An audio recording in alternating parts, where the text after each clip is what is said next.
يا أيها الذين آمنوا كتب عليكم الصيام كما كتب على الذين من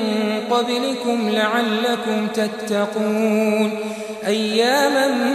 معدودات فمن كان منكم مريضا أو على سفر فعدة من أيام أخر وعلى الذين يطيقونه فدية طعام مسكين فمن تطوع خيرا فهو خير له وأن تصوموا خير لكم إن كنتم تعلمون شهر رمضان الذي أنزل فيه القرآن هدى للناس وبينات من الهدى والفرقان فمن شهد منكم الشهر فليصمه ومن كان مريضا أو على سفر فعدة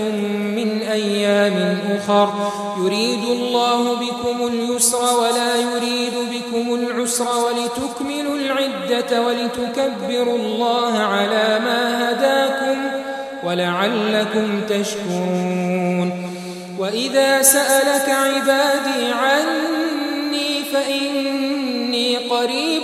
أجيب دعوة الداع إذا دعان فليستجيبوا لي وليؤمنوا بي لعلهم يرشدون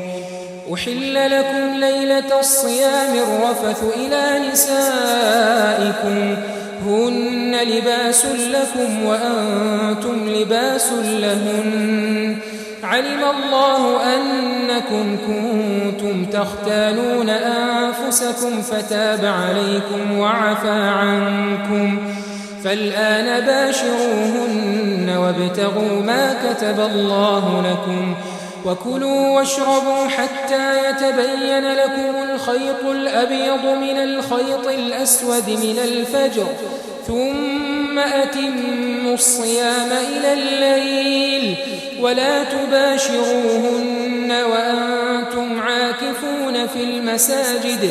تلك حدود الله فلا تقربوها كذلك يبين الله آياته للناس لعلهم يتقون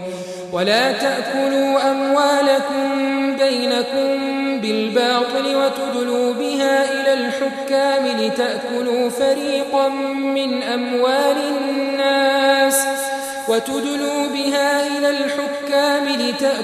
فريقا من أموال الناس بالإثم وأنتم تعلمون